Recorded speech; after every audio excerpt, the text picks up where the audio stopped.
everybody. I'm Ruchika Tomar. I head up communications for Make My Trip, one of India's leading travel company. And today I'm going to talk to you about the potential of Reputation Council. If I were to sum it up, I'd say reputation matters. But saying this to people from our fraternity is almost like preaching to the choir. We live off this adage, it's a dictum we live by. So whether we are managing reputation of an individual, an organization, industry, or even government, you'll probably never hear anyone raise their hand in disagreement when you say reputation matters. So where does some kind of dissonance come in when you talk to people and evangelize the work that you do as reputation managers? Well, the importance of reputation management as a critical management lever comes into question when we think of it from a very narrow lens of risk mitigation and not as something that creates value. Thereinto, there is tangible and intangible value. What's tangible obviously becomes more acceptable, more valuable to more people that you work with. It is the intangible aspect of our work, what may even appear as feel good to many, that becomes much harder to drive. After all, a warm, fuzzy feeling hardly feels value accretive business investment or transaction as many see it. That's another interesting rub, whether it's a transaction or an investment.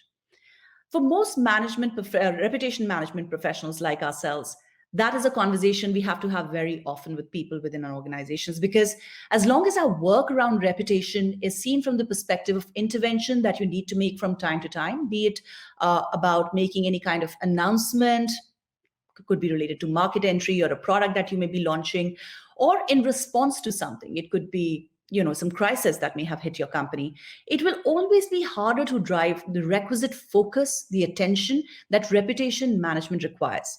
But of course, investment too.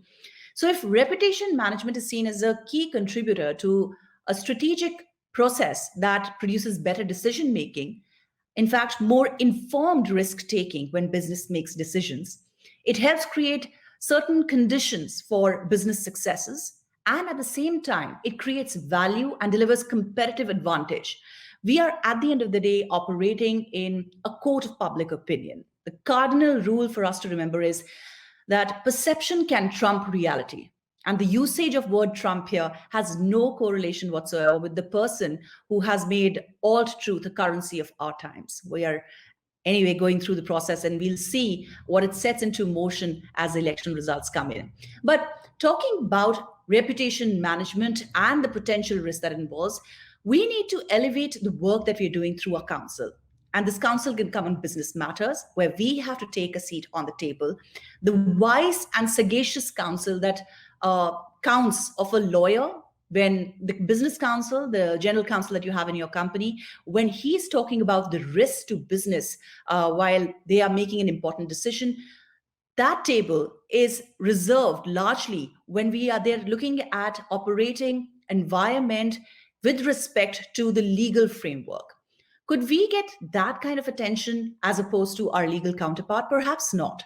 But we all understand that given the world where we live in, which is super connected, where information travels so fast, where the realities change overnight, when we are giving that counsel, it will get acknowledgement if we are able to communicate that reputation has a business cost as well. And that wise counsel now rests on a few things, where in our work also, we are as good as the last judgment call that we must have made for business.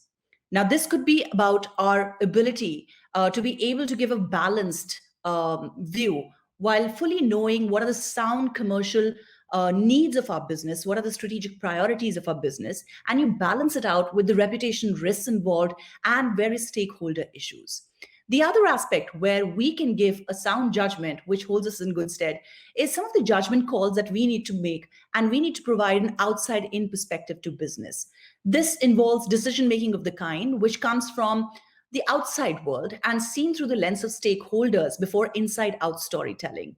This also requires some sort of courage that we need to have to say things to leadership, to our business leaders, to our executives, some of the things that they may not even want to hear, but they must know.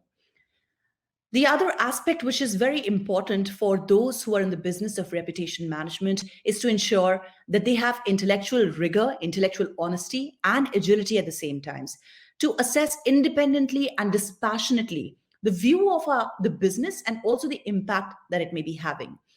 Every other company you may hear of is doing something in the field of CSR. And we know a lot of it is good work, actually, which is seen with a lot of cynicism by people who report about our work. That doesn't mean good work isn't happening. But at the same time, we must be mindful and should be able to communicate to business how that work may be perceived. A lot of work that happens in greening, in planting trees, in cleaning the oceans, all of that counts. But at the same time, we must be able to tell business how this may be seen in the perspective of greenwashing, the deeds, the impact of our business on the environment. If we can communicate, if we can give that counsel sagaciously to our business leaders and executives, and at the same time balance it out with the strategic priorities and what is critical for business to do while communicating some of these things, I'm sure we will get heard. And when you sign up for this job, it means that you will have to sometimes articulate unpopular view. You will have to have some principled confrontations with your own colleagues. You'll have to embrace the food fights that you will have to have with many of your peers. And you have to ensure that you are holding the leadership's feet to the fire. When you sign up for this job, you know it's a job that's going to be always on.